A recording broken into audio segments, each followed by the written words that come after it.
Hello everybody and welcome to the Showcast, a series of candid conversations from the world of film, brought to you by The Film Verdict and hosted by yours truly, Matt Micucci. Today we are bringing you our first episode from the 2024 AVP Summit, aka the Audiovisual Producer Summit, organised by Cinecittà for the General Direction Cinema and Audiovisual of the Italian Ministry of Culture. Taking place this year in Reggio, Calabria, Italy, and hosting top professionals from the Italian and international audiovisual industry. And this episode is a real treat as we reflect on the current landscape of audiovisual content production with Wayne Garvie, the president of international production at Sony Pictures Television. Garvie also reflects on his near 4-decade experience in the industry and a wide range of topics, such as how the definition of television has evolved over the years and his thoughts on the disruption caused by innovations in the technology used to create audiovisual content and the way in which this content is consumed by the general audience, which has drastically changed in some cases over the last few years. He also, of course, shares some of the major projects that Sony Pictures Television is working on as it finds itself in a bit of a period of transition of its own, with such major series as The Crown and Sex Education having closed shop, and with new ones potentially waiting to kick off a new and successful era for the company. Now, with so much to talk about, the best thing to do is to just get to it. So fire up on Audiotini and listen to the audio waves as they fly through the air. This is the Showcast. Hello, Wayne. Welcome to the Showcast. Well, thank you for having me. It's such a pleasure to have you here in Reggio, Calabria. Is this the first time you're in these parts of Italy? It's the first time I've ever been here, actually. Yeah, it's a beautiful place, right? It's kind of like, I had never been here myself, and it definitely feels like there's a unique culture to it too, right? Don't you find that? I think so. We just go around some of the small towns and so on. It's very, and it sits here. We can see Sicily from this room, can't we? There it is across the bay, and Messina. Yeah. I mean, what a great place this is. It's full of great places. Yeah, isn't it? Italy is. Wherever you go, I think eventually, when I finally get fired, I would like to go off and travel around Italy for like a year, going everywhere. Yeah, there's plenty to see. Yeah, there is. You can never see. Yeah. And Wayne, I'm not only saying that because I'm biased, because I was born here. You know, it is a beautiful place, but you must see lots of different beautiful places, right, around the world. I do. I'm very lucky. But Italy's my favorite country. Really? Yeah, I love Italy. I love the people and the food and the culture and I'm not so sure about the politics, but there we go. But Wayne, let's get to the subject at hand, the topic at hand. We're here at the AVP Summit, which is the Audiovisual Producers Summit. People from all over the world, speaking of, different cultures coming together, beating up, trying to understand what is happening right now in the world of audiovisual production at large. And we're talking about fiction, non-fiction, and what have you, But as far as you're concerned, right, and this is, again, going back to the icebreaker part of the interview, right? How do you feel, you ended up within this industry? Can you locate a point in your life, maybe early in life, where you sort of started thinking, this is the right path for me? Oh, gosh. I've worked in this industry now for 36 years, I think. And I started as a sports researcher. So I started working in sport on soccer, really, and Manchester United and Liverpool and covering their games and stuff. And then I worked for an amazing company called Granada Television in Manchester, which was the largest ITV company. And it did everything. It made all, prestige dramas, the leading current affairs shows, documentaries, great entertainment shows, sports, comedy, and everything. And I was there at a great time when there's lots of, it was a great time to be in Manchester, in the north of England, where the music was taking off and there were lots of comedians and so on. It was just a great time. And I think then, I can't imagine doing anything else. Television I've been very, very fortunate to have a long career in television, to work with such amazing people and across all genres, actually. I think I've made or been working with people who make every kind of conceivable TV. You're right. I'm very envious of the fact that you were a sports journalist. You're in such a golden era of football/soccer. So I can't move ahead without asking you, seeing as the Euros are coming up, what do you think are England's chances of winning? I don't think we've got a defence, have we? I think a year ago, we all thought we've got a really, really strong chance. We've got some wonderful footballers, but we've got an injured left back and we've got central defence is a bit problematic. So I think that's what everyone's worried about. Right. I couldn't help ask you. No, I'm please do. I love football. Yeah. Football, I love it. So What's your favourite team? My team is Man United. I'm a season ticket holder. Wonderful. I'm a Juventus fan. Are you? Lots of historic matches. Yeah. I've seen a few of those, but memorably the 1999 European Cup semi-finals. I remember that. Roy Keane. Large boy. Bit like yourself. Yeah, Irish-Italian. Strange combination. Wayne, when we talk about television, though, over the past, you said 36 years, goes without saying, there have been a lot of different changes. So the term television, too, has become particularly dynamic, versatile. Its definition itself has changed. Yeah, you find that? I think so. I've only recently thought about this, but I think there are sort of 4 ages of television. The first age was sort of the initial period of 1950s to really the late 1970s, in which what we still call television, which is free-to-air networks with a mixed genre, mixed programming, really starts and happens. And then from the 1980s onwards, you get the cable and satellite revolution, which, although challenged some of those free-to-air broadcasters, actually really didn't, because the market expanded, and so on. And then you had the third era, which probably started, I think when did Sony? I think Sony sold the rights to Netflix about over 10 years ago for Breaking Bad, actually, and that starts ushering in a new period, which is the streaming services, And now I think we're almost entering a fourth period, of which, if you look at those 3 periods, they've been relatively stable. And now we've got this fourth era, which is chaotic, and these new platforms are struggling, or some of them are and some of them aren't. Free-to-air broadcasters are struggling, advertising markets. We've had the strikes in the US and so on. It's a period in which people are facing a great deal of uncertainty. And on top of that, you've got technological changes, and audience tastes have changed completely. So if you're a young person, you're spending a lot of time on TikTok and Instagram and watching short-form videos, and you're not watching as much long-form content as previous generations, who are also changing. So the mix of television, I think, is fundamentally changing. But my argument would be, even though this is an era of chaos and confusion to some extent, if you're in scripted drama, there's never been a better time to be in it, because there's more drama commissioned from more people than any other time in history. And, you can sell a show to Netflix and they will put it on around the world on the same day, and it just might catch fire. And you might find that your little drama has become a huge global hit, and you've never been able to do that before. So it seems like you have a very positive idea of what's happening, because despite all of the disruptions we talked about, and there's quite a few, you seem to see it as there's potential. There's 2 responses to change. The first response is to deny it's happening and wishing for a return to the glory days, a golden era, which probably never existed anyway. Or the second thing is to adapt and embrace change. And I've always found that if you have that mentality that change is good and you need to embrace it, as difficult as it might be, you will succeed. You're more likely to succeed. Let's put it that way. And that's my challenge to my producers, actually. Constantly change, constantly evolve.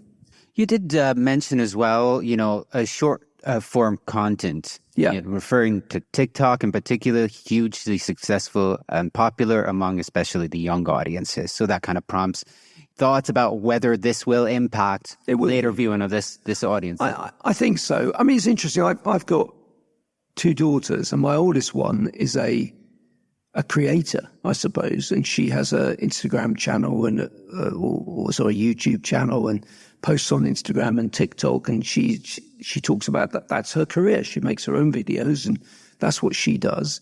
And now she still watches television, but she watches dramas and comedies. She doesn't really watch much popular factual. I suppose she'll probably watch the occasional reality show, but they simply haven't got time to watch as much content as audiences did in the past. And in the era when you can log on and watch almost anything from the past, you've got to be able to offer up something new and different to audiences to overcome that. That's such a great point that you bring up, because now, arguably more than ever in history, new creators of new content are also competing with things that were maybe made decades ago. Yeah, absolutely. Really? I mean, look at the enduring success of things like Friends, and you look at Netflix, and what really works is often these long-running American sitcoms and dramas. I came home the other day to find she was watching with her boyfriend early Doctor Who episodes. My youngest daughter is 22, is a huge fan of Grey's Anatomy. I mean, what's she doing watching that? And that illustrates the enduring value, the IP that we have created over the last 20, 30 years. Right. I'm a fan of The Twilight Zone myself. Well, there you go, you see. Yeah. So, yeah, there's so much that I'd like to ask you about. Returning to that point, though, so that's fiction. But do you think the same is that's the same with nonfiction? Or do nonfiction shows have less, of a time span during which they remain relevant or popular? I think nonfiction television, which was the heart of television for so long, is really challenged. Actually, I just don't think audiences want to watch as much as they did before. And what's interesting is that there hasn't been a real strong global breakout hit in non-scripted for quite some time. What would you say has been the last one? I don't know. Where's the last? People will talk perhaps The Traitors, the Dutch format that the BBC have done. But it's had quite a lot of cultural impact in Britain in particular. But around the world, it really hasn't had the same impact as The Voice, say, or even the quiz dancing shows, or even quiz shows. Well, now it's people are buying. We're rebooting old quiz shows. Yeah, well, some of them are great. Yes, we make quite a lot of them, and we're very proud of them. Well, let's talk about Sony, actually, right? Let's bring it back to Sony. And yeah, what are some examples of, like, let's say, newer productions? I understand, too, that some historic ones that made history, television history in recent times, come to an end. Yes, that's right. There is a period of transition there, too. Yeah, it's great for us, actually, because we've had a number of shows have come to an end, but two in particular, The Crown and Sex Education, which are really era-defining shows. They're very different shows. And the production companies that have made those are then having to restock and rethink what they're doing. But they're both bringing together a bunch of new shows. Left Bank, who make The Crown, have got a brilliant thing they're shooting at the moment in Edinburgh called Department Q for Netflix. And they've got a show called The City Is Ours, which they're making in Liverpool for the BBC. The team at 11 have just made a show which is quite different to anything else, called Stags for Paramount Plus, and they're about to start shooting Lord of the Flies in Australia. So it's, again, constant evolution. The trick for us, those two shows I mentioned earlier have great value because they're very, very high-end shows, and it's having that mixed portfolio of the high-end premium shows with a particular budget, which do financially very well, and then the shows that are made for free-to-air licenses where we retain distribution rights and so on and so forth. So that's what you want, that sort of mix in your portfolio. You mentioned also quite a few different countries, right? And I'm also curious to find out whether you think that some markets or territories are doing better than others in terms of resources, in terms of also consumption, audiences, Well, it's so interesting when you work in the international television business because you see countries sort of peak and they go, so 10 years ago, it was all about Israeli content, Homeland and shows like that, which were Israeli formats. It's got a very small market, two real broadcasters. Then suddenly, recently, people are talking about Korean drama and what have you, or Japanese anime. We've got a very successful anime platform at Sony, Crunchyroll. And so it's constantly, things are popping. I don't know if there's any one country doing better as such, But we very much are in a global marketplace. And I think what's interesting is that you can be a Korean producer. Who would have thought a show like Squid Game, I mean, it's such an unusual concept, would become the show it has become. Hugely popular, right? Hugely popular. And because it's different and it somehow strikes a chord with people, because I think that's something that producers have to bear in mind. You've got to be brave and you've got to take courage and you have to take risks and come up with the thing, the unexpected thing is the most difficult thing to come up with. But when it hits the target, wow, it can really blow everyone away. It's hard to anticipate what can, right? But it's part of the game, I guess, you know? It is a game, and that's part of the fun of it, you know, constantly thinking differently, looking to... what really gets me, look, it's the programs for me. It's always about the programs. That's what I get excited about. That's what I talk to people about. It always starts with what's the idea. Because I always think if you make good programs that people want to watch and people want to buy, then you will be successful in business. Again, so much that I could ask you, but one thing that I kind of, is quite interesting to me, right?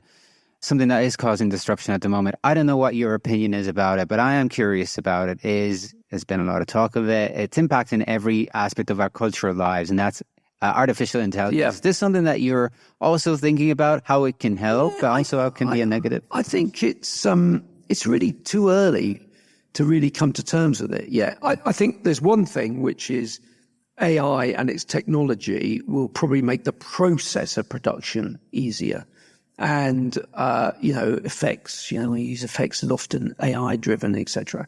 I think the fear people have, obviously, is what's it going to do to creators and actors' voices and all that. I'm not particularly worried about that because I think it's too early. I can't imagine, perhaps I'm just very stupid and old-fashioned, but I can't imagine a computer that can come up with something. Who's going to create sex education? If you wanted a sex education-like show, I'm sure AI could give you the outline of what that might look like. But no one's going to buy that because it's not authentic and there's no voice there. So that's why I'm not. I mean, look, I don't know. I don't know enough about AI. And as Chow En-lai said of the impact of the French Revolution, it's too early to tell. You know, I want to be mindful of your time, respect for your time. And, we covered so much, a lot of ground here, from the current state of the environment when it comes to audiovisual production to AI to just Sony and all the wonderful work it's doing. So I'd like to end it with a less profound, silly question. And we talked about programs. We talked about also shows from the past. Is there any that comes to your mind when you think of something that you like to put on just to relax, unwind? Oh, gosh. And it's been like that for years for you. Wow. Well, I guess for me, yes, if I come home and what would I watch just for a bit of play? It's probably Seinfeld, actually. Wow. I love Seinfeld. I will always be laughing at George Costanza, one of the great comic creations of,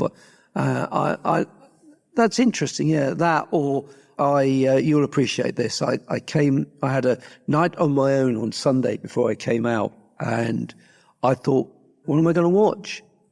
And the first thing I watched was a repeat of the FA Cup final of this year, Manchester United 2, Manchester City 1. Is that sad? It's not sad at all. I go back years sometimes watching the highlight. You watched the full match though, so it was highlights. It was half an hour highlights, but I would have watched the match if I'd had the whole game to hand. Yeah. Yeah. Love it. I love it. Wayne, we got to talk a lot about the industry, but we also got to find out a little more about you, which is great. It's been a lot of fun, Wayne. Thanks a lot. Thank you. Thanks for having me.